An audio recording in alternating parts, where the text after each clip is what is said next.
Karena kita telur 1000, bebek 1000, otomatis telur itu setiap hari masuknya 900 sekian. Kemudian corona lockdown. Nggak boleh ada pengajian, nggak boleh ini, nggak boleh itu, nggak ada ini. Ada kali 1000 telur, nggak laku. Akhirnya kita asin, udahlah, bismillah, diasin semuanya, Mas. Tiba-tiba lockdown mulai ini, nggak terlalu ketat. Akhirnya pengajian ada, kebetulan saya ada pengajian di rumah, jadi saya bagi-bagi ke anggota pengajian. Akhirnya 1000 telur habis. Dan alhamdulillahnya setelah itu banyak tahu gitu, banyak pembeli, baik itu end user maupun catering atau rumah makan.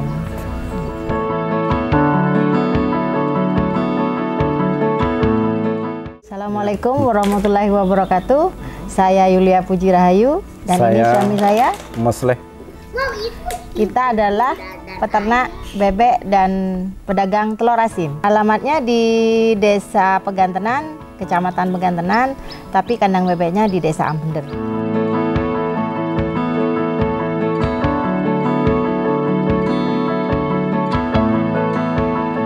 Awal mulanya miara bebek, kita piara limusin ya, sapi limusin.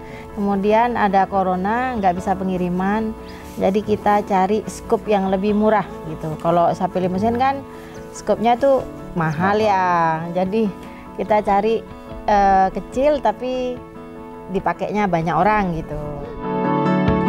Bebek itu minim resiko ya. Kalau ayam kan gampang itu, gampang mati kena penyakit dan sebagainya. Tapi kalau bebek kan jarang matinya gitu. Sudah pernah juga? Pernah juga ya, miara ayam juga pernah. Ayam pedaging. Cuman ya itu, sekalinya rugi langsung banyak gitu ya. Awal kita dari 150, nyoba dulu ya. Terus nambah sampai 1000. Akhirnya sekarang konsisten 250. Karena susah nyari orang yang mau miara.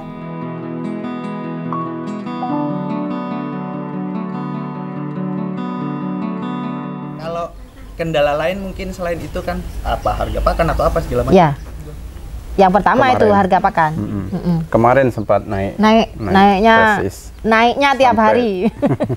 Bukan naik sih, ganti harga dari kayaknya. Harga 380 sampai 405.000 per apa? Per hari ini. Yang per hari ini 380. Iya. Enggak, bukan turun. Kita ganti merek. Oh, ganti merek. Iya. Ada nggak perbedaan ketika merek A dan merek B ke bebek? Ada. Yang satu yang kita pakai merek yang lebih mahal itu bebeknya agak gampang itu. Bulunya rontok, kalau kata orang itu ngelorak. Nah, ketika ngelorak telurnya berkurang. Panas ya mungkin. Tapi ya karena harganya naiknya banyak, kita takut tidak nutut ke ini, ke pakannya, produksinya nanti. Ada beberapa peternak yang di sekitar kita gitu, dari yang mulai pakan jadi terus ganti ke dedak. Kadang dedaknya itu ada yang dapatnya ndak halus, kasar. Jadinya bebeknya rusak, nggak mau nelor. Nggak mau nelor gitu. Iya. Terus hasil telurnya juga beda. Kita kan jual kualitas ya. Kuningnya tuh yang kuning banget, oranye warnanya. Jadi ketika dibikin telur asin, kuningnya tuh jadi merah. Nah, kalau yang pakai dedak, kuningnya tuh pucat. Ibaratkan kalau kita jatuh, kaget kan pucat gitu. Ya kayak gitu.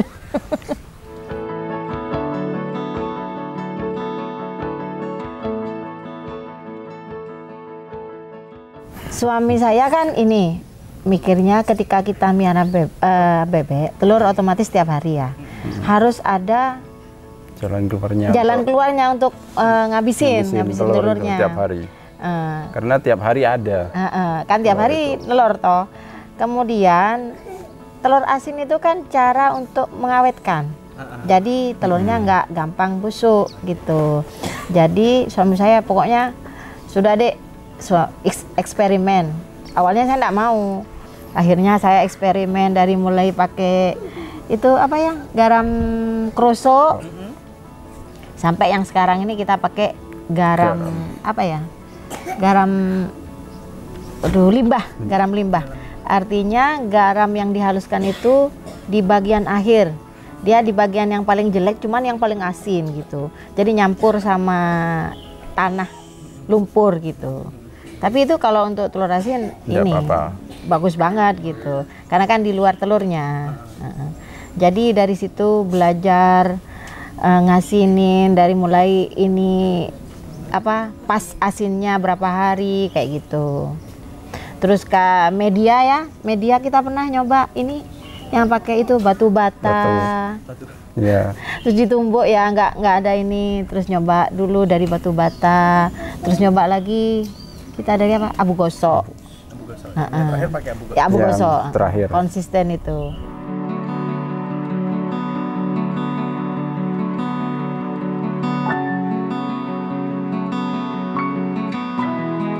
Karena kita telur 1000, bebek 1000. Otomatis telur itu setiap hari masuknya 900 sekian. Kemudian corona lockdown. Nggak boleh ada apa pengajian, nggak boleh ini, nggak boleh itu, nggak ada ini. Ada kali 1000 telur, nggak laku. Akhirnya kita asin, udahlah bismillah, diasin semuanya mas. Tiba-tiba lockdown mulai ini, nggak terlalu ketat. Akhirnya pengajian ada, kebetulan saya ada pengajian di rumah, jadi saya bagi-bagi ke anggota pengajian. Akhirnya 1000 telur habis. Dan alhamdulillahnya setelah itu banyak tahu gitu, banyak pembeli, baik itu end user maupun catering atau rumah makan.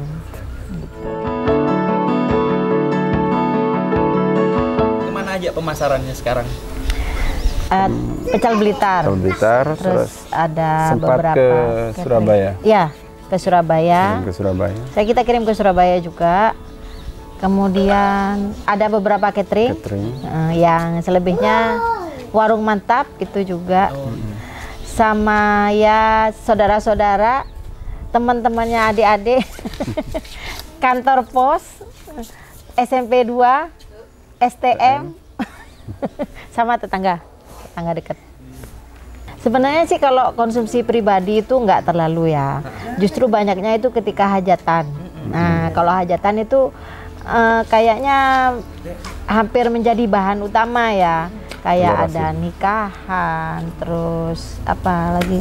Kayak selamatan, kayak gitu-gitu itu pasti kan menggunakan telur asin. Kayak nikahan itu kan kita biasanya menunya nasi jajan katanya orang Madura, itu pakai telur asin sama itu.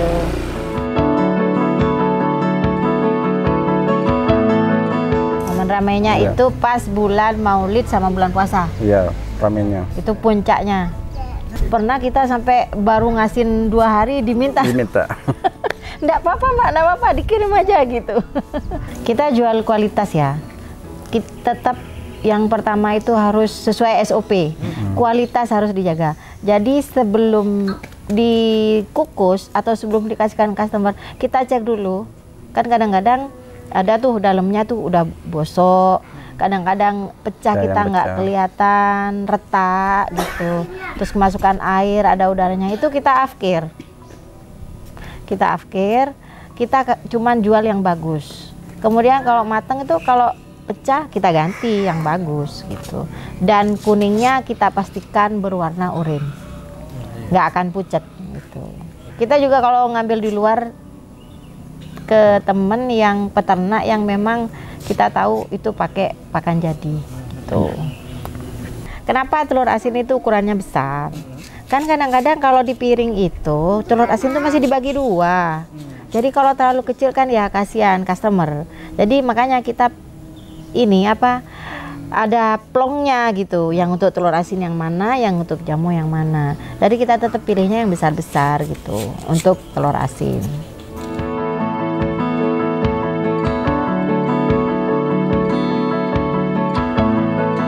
Telur biasa ya dari kandang, kemudian dicuci bersih banget sampai pori-porinya kebuka. Kemudian kita masukin ke adonan Adonannya itu garam sama abu gosok aja. Pakai air garam ya. Nah, terus dicelup-celupin. Sudah gitu aja. Durasinya ya kan kita kasih kebebasan kepada customer. Kadang ada customer yang nggak suka asin, kadang ada yang cuman suka pokoknya ada asin-asinnya dikit. Nah, itu 3 sampai 5 hari udah cukup. Mau yang masir biasa yang biasa kita jual standar sesuai SOP yang kita terapkan itu sekitar 7 sampai 10 hari. Ada yang maunya yang sampai yang hitam gitu. Ada. Itu sampai 15 sampai 16 hari. Telur bebek sama bebek biasanya hitung dari telurnya tiap hari. Rata-rata bebek 250 itu telurnya 140 ke 50. 150 lah. Karena tidak sama tiap harinya. Anggaplah kalau 150 kali 30 kan berapa? 4.500 ya? Iya. 4.500 telur. Kemudian dikalikan anggaplah 2.500 kan ya.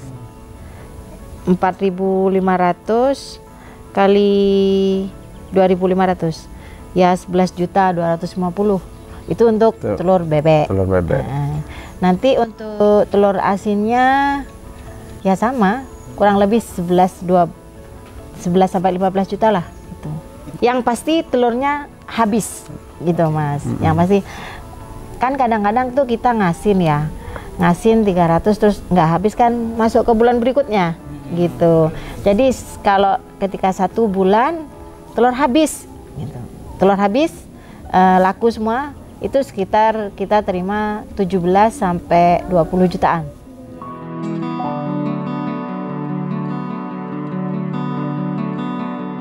Dari ternak bebeknya? Dari ternak bebek ya, sabar. Harus sabar itu. Pertama kuncinya. Kuncinya. 2, jaga kualitas. Pertama bebeknya harus dijaga. Makannya, minumnya, cara ngasih makannya harus teratur. Paginya sarapannya jam 7 ya harus jam 7 terus. Terus gitu. Sorenya kalau dinernya jam 4 harus jam 4. Karena udah telat dikit aja itu ngaruh ke telurnya, gitu. Paginya itu. Soalnya kalau telurnya kan pagi. Telurnya pagi. Jadi ketika sore biasanya jam 4 terus kita bablas ke jam 6, itu besoknya alamat. Biasanya telur 90 udah jadi 50 itu. Harus bersih ya. Dari pertama tuh cucinya tuh harus bersih. Biasanya tuh nyucinya pakai itu sabut kawat yang buat nyuci panci. Iya. Jadi kan otomatis dia pori-porinya kebuka. Nah, kalau udah kebuka, garam itu kan cepet ngeresapnya gitu. Yang pasti itu ya harus ini. Dan ini juga jangan sampai ada yang pecah ketika ngasin. Karena kan nanti kalau ada yang pecah kan bosok terus bisa bau ke yang lain. Gitu. Jadi kita ininya tuh di situ. Intinya apa? Telitinya tuh harus milih ketika ini apa namanya? Yang pecah nggak kita asin gitu. Terima kasih buat yang udah nonton kita. Terus jangan lupa kalau butuh telur asin ada ini ya, caption ya. Nomor HP kita. Namanya Maika2 telur asin. Jangan lupa like, komen, dan subscribe Legenda Kreatif. Terima kasih. Dah.